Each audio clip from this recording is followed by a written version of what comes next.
अरे की बेरी बेरी कहेला सलाई द दिही त कहेला जलाई द अरे त धुआं कइले बड़ा लइकन के बिटोर के त जात बानी हम तहरा के छोड़ के ए राजा हो चिलमिया के पोर के।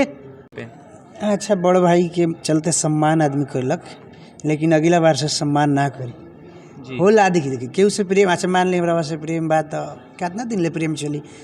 नमस्कार, मैं विष्णु, आप देख रहे हैं हंगामा न्यूज़ भोजपुरी और आज हमारे साथ भोजपुरी की गायक सोनू सरगम यादव जी हैं। आइए बात करते हैं, कैसे हैं भैया?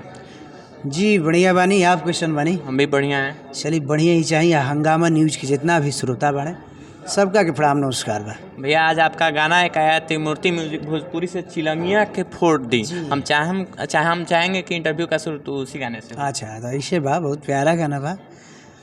मौगी कहती है अरे की बेरी बेरी कहेला सलाई द दिही त कहेला जलाई द अरे त धुआं कइले बड़ा लइकन के बिटोर के त जात बानी हम तहरा के छोड़ के ए राजा हो चिलमिया के पोर के।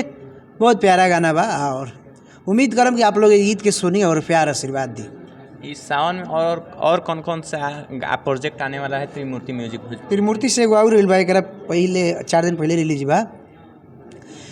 हरे की जाए जाए कइलू सवनमा में एहो धनी भोला के भवनमा में त कजरी वाला गीतिया ओही जा सुनबो करब। तो फिर जैसे लगी की लाइन रहे कि देव घर घूमबो करब कि एहो राजा झूमबो करब। बहुत प्यारा गाना बा और चल भी रहा बा, दर्शक के प्यार मिल रहा बा।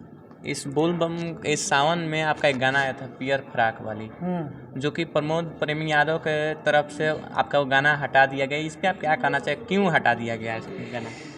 ना केहू के देख कोनो ऐसा खाना होला कि ना पचला, ना उनका देखल गई हुई, ना रहल गई हुई तो ब्लॉक ओकरा के ब्लॉक ना स्ट्राइक मार दिले बने पर। गलती काम बा, स्ट्राइक ना मारे के चाहिए। अब मार के गलत कर दिले, ये अच्छा बात नहीं है। हम तो फ़ोन करके कहनी, मैसेज करके कहनी, ना मान लो तो हल्का फुल्का लाई बा के कुछ कुछ कहला हूँ रही। हाँ कुछ कुछ हल्के खाली तनी सांगुरिया बोल गई है। फिर ऐसे कैसे चलेगा? प्रमोद प्रेमी यादव अपना गाना चलाने के लिए दूसरे का गाना ब्लॉक करवा दे रहे हैं, स्ट्राइक मरवा दे रहे हैं, आखिर आप एक्शन क्यों नहीं लिए उन पर? अच्छा बड़ भाई के चलते सम्मान आदमी करलक, लेकिन अगला बार से सम्मान ना करी होला। देखिए केहू से प्रेम, अच्छा मान ली हमरा से प्रेम बात कितना दिन ले प्रेम चली। प्रेम दोनों तरफ से होला तो अच्छा लगला। मान ली हम प्रेम करी यार पेट पलात मारी तो प्रेम उना ना चल पाई 1.5 दिन। तो के चलते हल्का सा आदमी पहले फ़ोन उन करके आदमी कहल रहे, फिर ना आदमी छोड़े लोग लगे। आज भी स्ट्राइक बा, आज भी बंद बा गाना।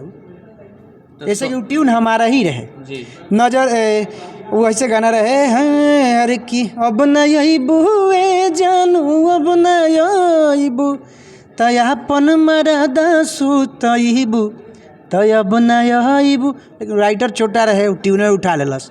नया कुछ सर्च करे के चाहिए। हमार गाना तो हम तो अब खुलेआम कहिला। अभी तक अभी के समय बहुत सारा लोग स्टार लोग उठा रहा बा, हमारे ट्यून कॉपी कर रहा बा लोग।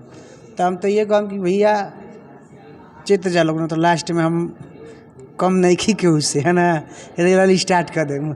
अभी आदमी इज्जत करता है, मान सम्मान आदमी करता है, एक चलते आदमी इज्जत करेला।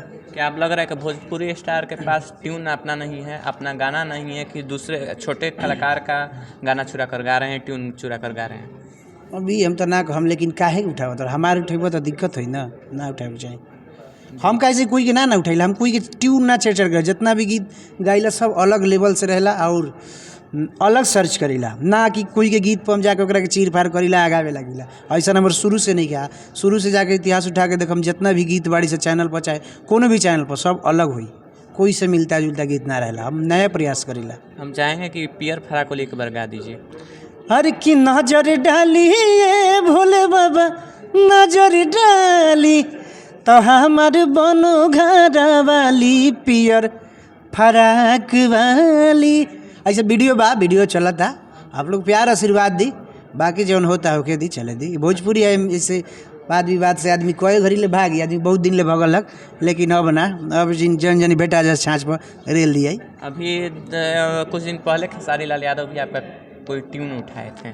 ना ऐसा कोनो बात नहीं कि उ बेलनवा से पातर चलता तो उ पारंपरिक ट्यून है और वेब के ही ट्यून है, तो कोई दिक्कत नहीं है उसे गावे के चाही। देखिए कोनो भी गाना चल रहा तो ऊपर ध्यान हर कोई के हो जाला, ऐसा बात नहीं कि हमरो से जे नीचे कलाकार बा ऊपर बढ़िया गीत आई तो ऊपर भी जे राइटर लिखा था ओकर ध्यान चल जाला। हमें नहीं कहते गायक के राइटर के ध्यान पहले जाला कि तलन जाके तनी चीर फाड़ करके गवा देवे का मत होला। ऐसे हमरा कोई गिला शिकायत नहीं है। आपका एक और गाना आया था जान तोहरे ला मर्डर हो जाए, एक महीना पहले। अब टुनटुन यादव और छोटू शिकारी भी इस पे गाना गाए हैं। क्या लगता है कि माने आपका कॉपी कर रहे हैं लोग?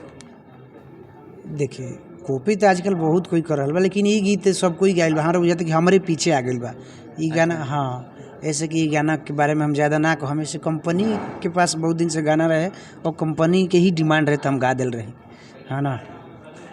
और कौन कौन से गाने आने वाले हैं आपके ऑफिशियल चैनल से, या और कौन कौन से गाने हमारे दर्शकों को बताइए। अभी जल चढ़िया के शुरू में गीत रहे गाना, हर किले के गंगा जल चली टोली झंदुआन के गिरुआ गमछिया को परवे में बांध के तो नया कपड़ा किनाइल बा पहिरे के तो जल पहिला सोमारी चढ़ी पहिरे के। बहुत प्यारा गाना रहे। पहला सावन के सॉन्ग शायद ये हम रिलीज कर रहे। प्यारा गाना है, लेकिन भक्ति में जातिवाद गाना ना जातिवाद नहीं के बताया था। नहीं देखी बैजू नाम के जो अही रहले ग्वाला बैजनाथ धाम पड़ल बा उनके नाम से, तो सबसे पहले बाबा भोलेनाथ से भी नाम पहले उनके आवेला बैजनाथ धाम। तो ये एक सच्चाई चीज़ बा, ऐसा बात नहीं है कि जातिवाद जातिवाद हम कह क्या करब। गीत संगीत सोनू सरगम जातिवाद में नहीं ना उतर रहे हैं धीरे धीरे। ना ऐसा बात नहीं है। और जो आज गाना मतलब जातिवाद करे रही तो खुल के दम करते, खाली वैसा नहीं गीत ले दे, लेकिन वैसा गीत बा चलबे ना करे। हम गाइला एगो गैले नहीं, हर की नहीं डर बाकी भले हम जेल जाई रे हई तीर अहिर वाला हेल जाई रे, चलबे ना कल। और लोग के प्यार ना मिलल ना चलल, फिर हम गावल कम कर देने। भाई लास्ट एक गाना सुनाना चाहेंगे आपका जो सैड सॉन्ग बाजा था? हाँ साइड सॉन्ग अभी तो समयना वाला। अभी देखिए होली के 4 महीने बीतला हो गल, होली के ही एक अबिरिया तोहर छोड़ के ओकरे ट्यून अभी वायरल होता। हर की पगली रे पगला तोर भइल कमजोर बा देहियो अनेहियो के टूटत डोर बा। ये अभी चल रहा बा रील पर, बहुत सारा गाना चलत तारी सा। और आप लोग के प्यार बा, आशीर्वाद बा, सपोर्ट बा, जनता के प्यार बा जे भाई के गाना के सुन रहा बा। जो आज त्रिमूर्ति म्यूजिक भोजपुरी से गाना आया है, जो लोग अभी तक नहीं सुने हैं उनके लिए क्या कहना चाहिए? ये काम कि आप लोग जाई हंगामा न्यूज़ के माध्यम से देखा था, नहीं तो आप लोग जाइए एक बार सर्च करी त्रिमूर्ति म्यूजिकल भोजपुरी, गाना के सुनी और मैं अपन राय जरूर दी। अब भाई के सपोर्ट करी, एकदम बम कर दी।